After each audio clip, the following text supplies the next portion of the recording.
అత్యాధునిక labs, international collaborations, advanced placements. మీ dream career ని రీచ్ అవ్వడానికి మీ best choice Godavari global university. నమస్తే, వెల్కమ్ టు ఐటీ మీడియా. నేను మీ వృద్ధం శ్రీనివాస్. అమెరికా ఇమ్మిగ్రేషన్ రంగంలో ఇటీవల చోటు చేసుకున్న రెండు అతిపెద్ద పరిణామాలు అంతర్జాతీయ విద్యార్థులను, గ్రీన్ కార్డు హోల్డర్లను తీవ్ర ఆందోళనకు గురి చేస్తున్నాయి. మొదటిది ఏంటంటే జూన్ 23వ తేదీ 2026న ఈ బ్లాంచ్ వర్సెస్ మక్చాయిలవ్ కేసులో యుఎస్ సుప్రీంకోర్టు ఇచ్చిన చారిత్రాత్మక తీర్పు. ఇక రెండోది వచ్చి F1 మరియు J1 వీసాల పైన అమెరికాలో ఉన్న అంతర్జాతీయ విద్యార్థులు, అదేవిధంగా పరిశోధకుల కోసం దశాబ్దాలుగా అందుబాటులో ఉన్నటువంటి ఏదైతే duration of status DS open ended విధానాన్ని రద్దు చేయాలని హోమ్ల్యాండ్ సెక్యూరిటీ డిపార్ట్మెంట్ డిహెచ్ఎస్ ప్రతిపాదించడం. ఈ రెండు కీలకమైన అంశాల పైన, వాటి వెనకున్న చట్టపరమైన చిక్కుల పైన ప్రముఖ అంతర్జాతీయ న్యాయవాది కావేటి శ్రీనివాస్ గారు మనతో మాట్లాడడానికి రెడీగా ఉన్నారు. నమస్తే శ్రీనివాస్ గారు.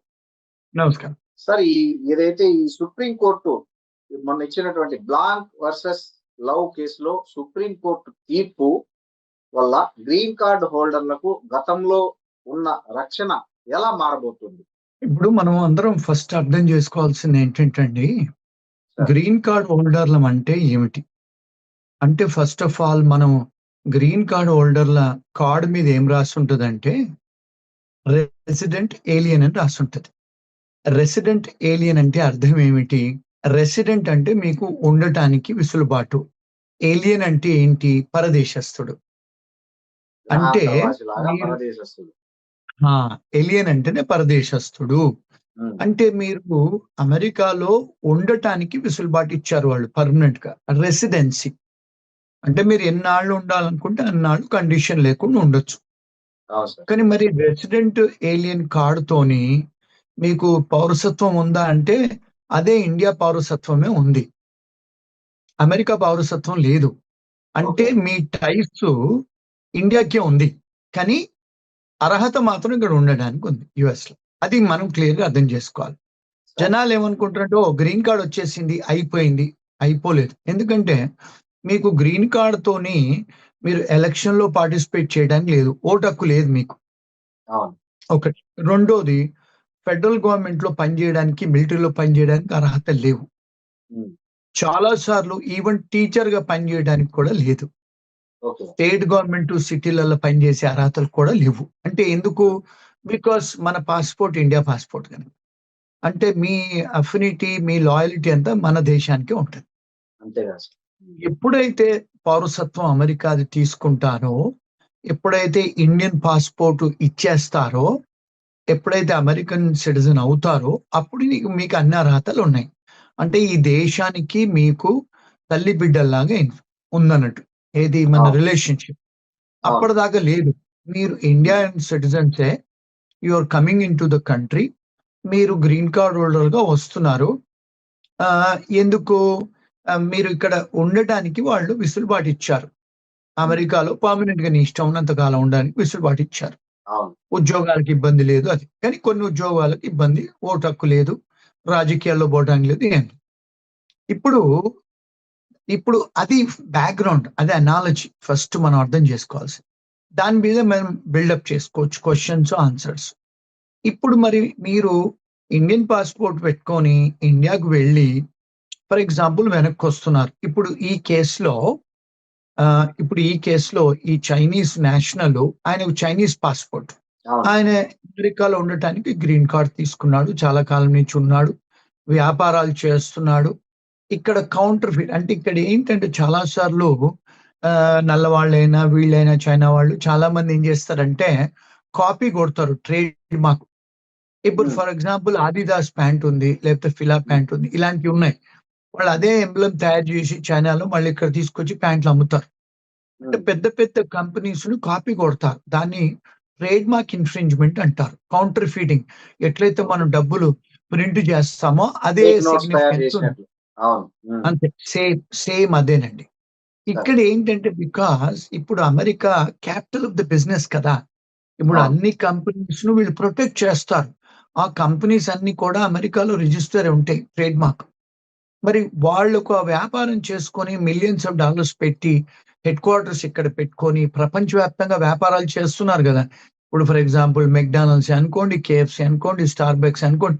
మరి వాటికి ఒక సిగ్నిఫికెన్స్ ఉంది కదా అమెరికాలో. అవును అవును మరి అవి తీసుకుని నువ్వు కూడా సేమ్ దాని ఎంబ్లం తయారు చేసి నేను పెట్టుకుంటా అంటే నడవదు కదా. తప్పు వేస్తాను. అవును అర్థమైందండి.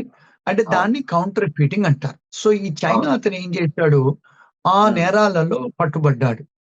ఓకే ఆ పట్టుబడి తర్వాత ఏం చేశాడు, వాళ్ళ దేశానికి టెంపరరీగా వెళ్ళాడు. ఉమ్, వెళ్ళి వెనక్కి వచ్చేటప్పుడు ఇక్కడ ఇంకొక విషయం మన ప్రేక్షకులు, మన వ్యూవర్స్ అర్థం చేసుకోవాల్సింది ఏంటంటే, ఒక్కసారి అమెరికాలో మీరు అరెస్ట్ అవుతే ఉమ్, ఎక్కడైనా ఈవెన్ ఓకే మీరు స్పీడ్ గా పోతున్నా, తాగి నడిపిస్తున్నా, లేకపోతే మీరు ఏదన్నా ర్యాష్ అండ్ నెగ్లిజెంట్ గా స్కూల్ డిస్ట్రిక్ట్ లో నడిపించినా, పోలీస్ వాళ్ళు మిమ్మల్ని ఆపేస్తే మీ కార్లో ఏదన్నా దొరికితే అంటే వెపన్సే గానీ లేకపోతే డ్రగ్సే గానీ తాగిన ఉమ్, బాటిల్సే గానీ దొరికితే మీ కార్లో మెయిన్ రోడ్ మీద వాళ్ళు సార్ మిమ్మల్ని అరెస్ట్ చేయొచ్చు. అరెస్ట్ చేయటం అంటే మన ఇండియా లాగా ఏదో హత్కడీలేసో లేకపోతే నడువా అని చెప్పి పోలీస్ స్టేషన్ చేతులు ఒప్పుకుంటూ తీసుకెళ్లరు. ఉమ్, ఇక్కడ అరెస్ట్ అంటే ఏంటి, ఫస్ట్ మిమ్మల్ని హ్యాండ్ కప్స్ వేస్తారు. హ్యాండ్ కప్స్ వేయగానే మిమ్మల్ని పోలీస్ స్టేషన్ తీసుకెళ్తారు. తీసుకెళ్లిన తర్వాత మీ ఫోటో తీసుకుంటారు. ఉమ్, తీసుకున్న తర్వాత మీ ఫింగర్ ప్రింట్స్ తీసుకుంటారు. ఈ ఫింగర్ ప్రింట్స్ తీసుకోగానే ఇక్కడ వ్యవస్థ ఏంటంటే టెక్నాలజికల్ అడ్వాన్స్ కంట్రీ కదండి. అవును 27 ఏజెన్సీస్ కు షేర్ అయిపోద్ది క్లౌడ్ లో. ఓ అంటే కౌన్సిలేట్లే కానీ ఎఫ్బిఐ కానీ ఒక 27 లా ఎన్ఫోర్స్మెంట్ ఏజెన్సీ కి షేర్ అయిపోద్ది అది ఇన్ఫర్మేషన్ ఓకే ఆటోమేటిక్ గా. మీరు ఇక్కడ ఫింగర్ ప్రింట్స్ ఇవ్వగానే అంటే మీరు వచ్చే బార్డర్ సెక్యూరిటీ దగ్గర కనపడుద్ది మీది, ఉమ్, అరెస్ట్ అయ్యావు నువ్వు అని. ఉమ్, అది అవ్వగానే మీకు చాలా సార్లు ఉద్యోగాలు పోతాయి, చాలా సార్లు చాలా బెనిఫిట్స్ పోతాయి, చాలా సార్లు మీకు ఇబ్బందులు స్టార్ట్ అవుతాయి. ఎందుకు, అరెస్ట్ అయ్యారు కనుక. ఇప్పుడు ఆ అరెస్టు మారల్ టర్పిట్యూడ్ అఫెన్సెసా లేకపోతే మామూలు అఫెన్సెసా? ఇప్పుడు ఫర్ ఎగ్జాంపుల్ మీరు భార్యనో గర్ల్ ఫ్రెండ్ చంప మీద కొట్టారు, ఉమ్, అది moral turpitude offence. For okay example మన ఈ మధ్య కాలంలో స్టూడెంట్స్ షాపులలో వెళ్ళి దొంగతనాలు చేస్తున్నారు, $100 $200. అది అవును మారల్ టర్పిట్యూడ్ అఫెన్సెస్ అంటారు. అంటే మీకు ఉమ్, మొరాలిటీ లేదు సరిగా. ఉమ్, దొంగతనాలన్నీ కూడా మారల్ టర్పిట్యూడ్ అఫెన్సెస్. ఓకే ఇవి వీళ్ళు ఇమిగ్రేషన్ లాలో ఏం రాసిందంటే, ఎవరైనా మారల్ టర్పిట్యూడ్ అఫెన్సెస్ కు పట్టుబడతారో వాళ్ళు మా దేశంలో ఉండే అర్హత లేదు. ఓకే ఈవెన్ అంటే గర్ల్ ఫ్రెండ్ క్లీన్ చెప్ప గా మీద కొడితే కూడా వాళ్ళకి అమెరికాలో నివసించే అర్హత లేదు.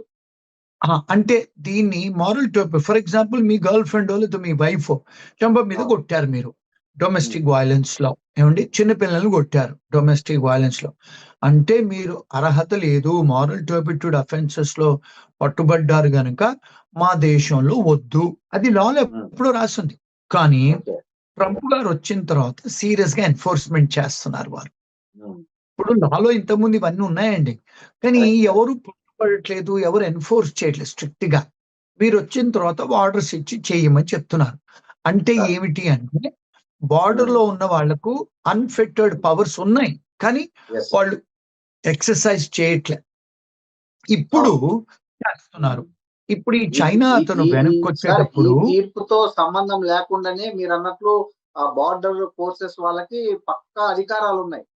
సో ఈ తీర్పుతో ఉన్నాయి, సంబంధం లేదు. ఎస్ మొదటి నుంచి ఉన్నాయండి. అంటే అవునవును మారల్ టాపిక్, ఎస్. మీరు లోపల వచ్చేటప్పుడు ఏంటంటే ఇప్పుడు మేము యుఎస్ సిటిజన్స్ వచ్చేటప్పుడు మా ఫేస్ రికగ్నిషన్ టెక్నాలజీ పెట్టారు ఏఐలో. ఇట్లా ఫేస్ చూపించుకొని మేము వెళ్ళిపోవటం యుఎస్ సిటిజన్. ఒకవేళ గ్రీన్ కార్డ్ హోల్డర్ అయింది అనుకోండి, మీరు అక్కడ ఇమిగ్రేషన్ ఆఫీసర్ దగ్గరికి వెళ్ళాలి. వెళ్తే మీ ఫింగర్ ప్రింట్స్ తీసుకుంటాడు.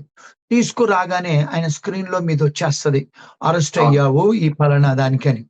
అంటే అప్పుడు మళ్ళీ సెకండరీ ఇన్స్పెక్షన్ మళ్ళీ లోపలికి తీసుకెళ్తాడు. నిన్ను లోపలికి అడ్మిషన్ చేయొచ్చా లేదా అని. ఎందుకు, మరి మీరు ఎలాంటి అఫెన్సెస్ లో మీరు అయ్యారో, చిన్న అఫెన్సెస్ కూడా కావచ్చు కొన్నిసార్లు, కరెక్ట్ కరెక్ట్ తెలియదు కదా. కరెక్ట్ నేరపూరితం ఏదైనా నువ్వు అరెస్ట్ అయ్యావు అని కనిపిస్తుంది అందులో. అది నేరం అంటే నిర్ధారణ అయిందా లేదా కనపడదు. సో వాళ్ళు తీసుకెళ్ళినప్పుడు మిమ్మల్ని అడుగుతారు. అడిగి వాళ్ళు ఏం చేస్తారు, ఇప్పుడు మీరు ఇక్కడ ఈ చైనా అతను నేరం చేశాడని కనపడుతుంది కనుక, కానీ ఆయన కన్విక్షన్ అవ్వలే. ఓన్లీ ఆయన అవును మీద కేసు పెట్టారు, ఈ దొంగతనాల కేసు పెట్టారు. ఏది న్యూజెర్సీలో. ఆయన ఏమన్నాడు, నా మీద కేసులు పెట్టారు, ఇంకా నిర్ధారణ అవ్వలేదు అంటే ఆయన ఏం చేశారు, ఆయన గ్రీన్ కార్డ్ తీసేసుకొని ఆయనను అక్కడి నుంచి అక్కడికి చైనాకు పంపలేదు. ఆయనను పెరోల్ చేశారు. పెరోల్ అంటే ఏమిటి? Temporary permission. అంటే నీకు గ్రీన్ కార్డ్ లేదు, నీకు సిటిజన్‌షిప్ లేదు, ఎలాంటి వీసా లేదు. పెరోల్ అంటే ఏమిటి? నిన్ను వదిలేయటం. ఎళ్ళు నాయనా లోపలికెళ్ళు. ఆ! పెరోల్. మనకి ఇండియాలో కూడా పెరోల్ ఉంటది. జైల్లో నుంచి బయటకొస్తే పెరోల్‌లో బయటకొస్తారు. పెరోల్ వచ్చిన తర్వాత అది టైప్ ఆఫ్ పనిష్మెంటే. అది పనిష్మెంట్‌లో ఒక టైపు. కానీ మిమ్మల్ని మానిటర్ చేస్తా ఉంటారు వాళ్ళు. నువ్వేం చేస్తున్నావు? ఎక్కడికెళ్తున్నావు? ఎక్కడికి పోకుండా. సో, ఇప్పుడు ఏంటంటే ఆయనను పెరోల్ చేశారు. చేసిన తర్వాత ఆయన ఏం చేశాడు? లోపలికొచ్చిన తర్వాత ఒప్పుకున్నాడు ఆయన చేసిన నేరాలన్నీ. నేరాలన్నీ ఒప్పుకున్న తర్వాత ఆయనకు సజా అయింది. అంటే పనిష్మెంట్ పడ్డది. కన్విక్షన్ అయింది. అప్పుడు ఏం చేశారు ఇమిగ్రేషన్ వాళ్ళు, ఈయనను ఇక్కడ మా దేశంలో ఉండటానికి అర్హత లేదు అని చెప్పి రిమూవల్ ప్రొసీడింగ్ స్టార్ట్ చేశారు. రిమూవల్ ప్రొసీడింగ్ స్టార్ట్ చేశారు ఇమిగ్రేషన్ వాళ్ళు.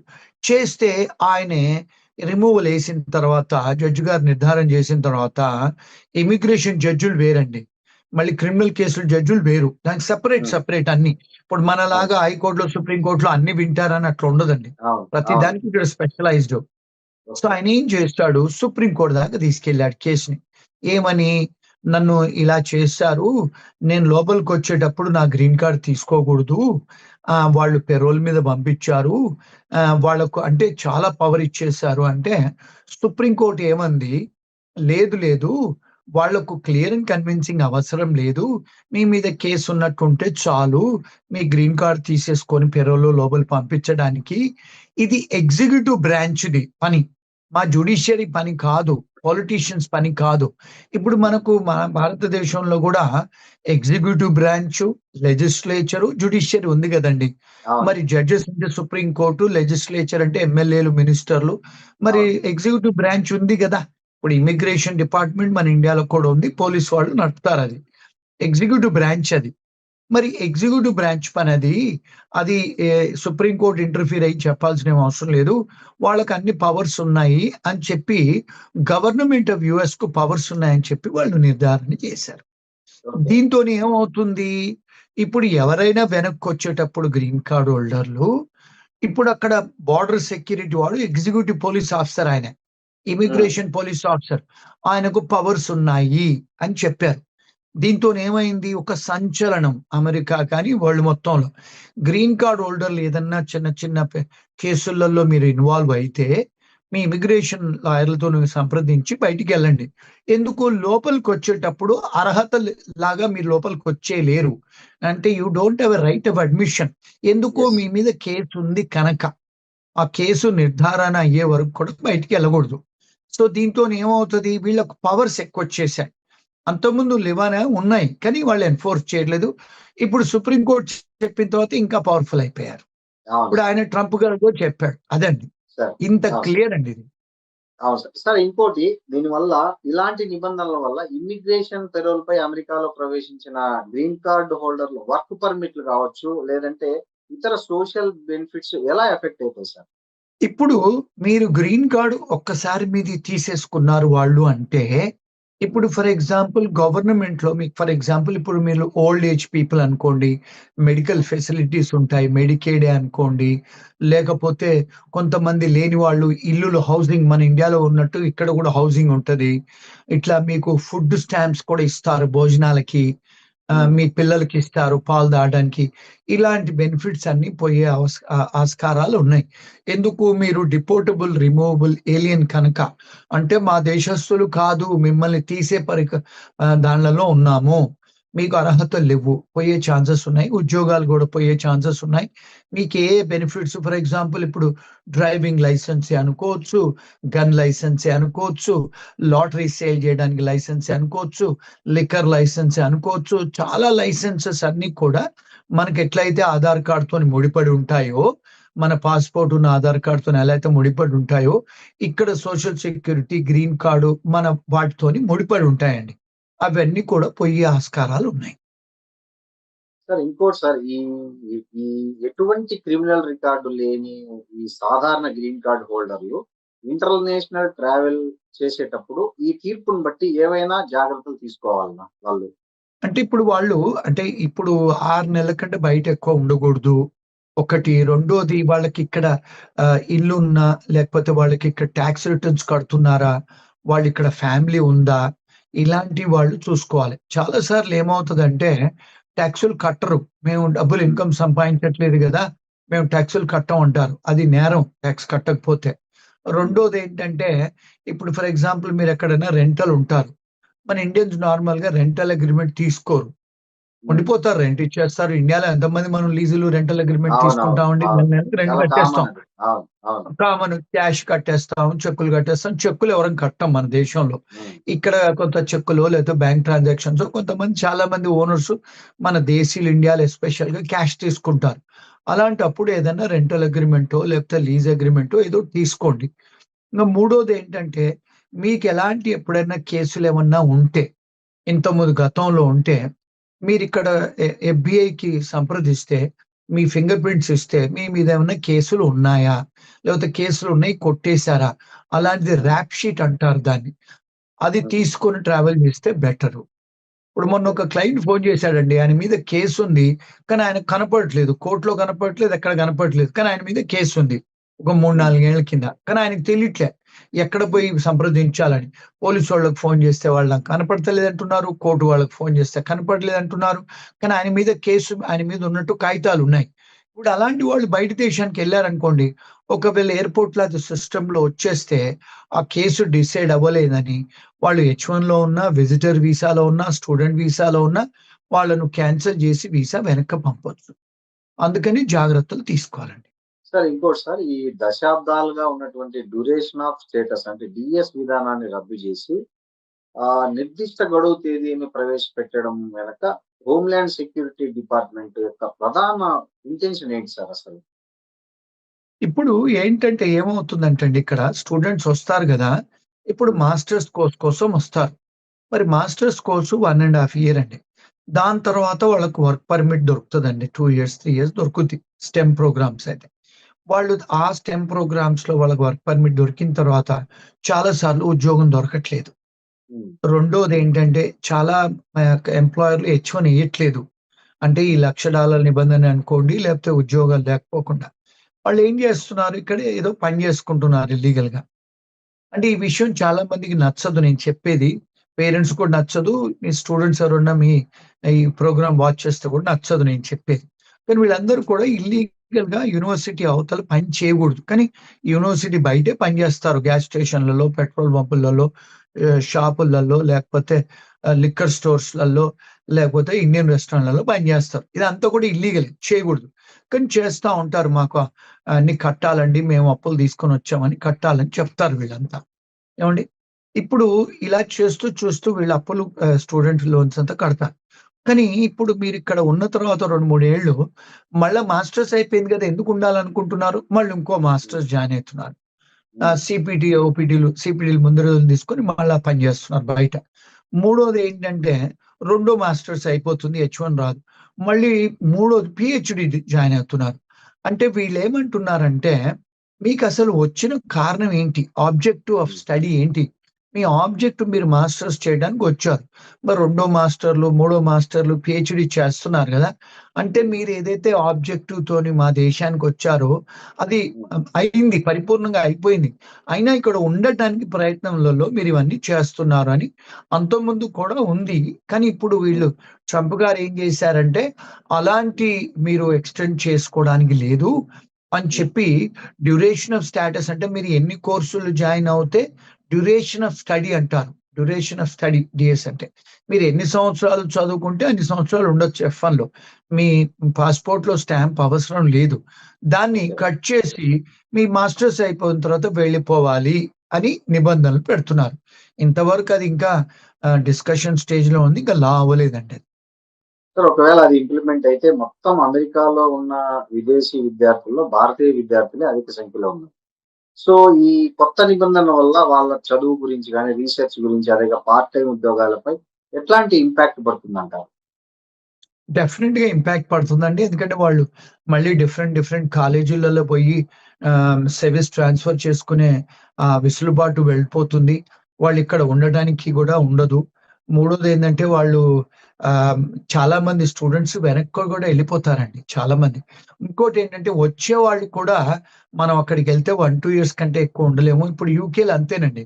మీకు 2 ఇయర్స్ కోర్స్కి వెళ్ళిన తర్వాత మీకు అక్కడ ఉద్యోగం దొరకకపోతే టియర్ 2 వీసాలు దొరకకపోతే మీరు వెనక్కి వచ్చారు. చాలా మంది స్టూడెంట్స్ యూకే వెళ్ళినా వాళ్ళు వెనక్కి వచ్చేస్తున్నారు. ఇప్పుడు చాలా కంట్రీస్ నుంచి వెనక్కి వచ్చేస్తున్నారు. అలాగే ఇప్పుడు యుఎస్ నుంచి కూడా వెనక్కి వచ్చే ఛాన్సెస్ చాలా హైగా ఉంటాయి.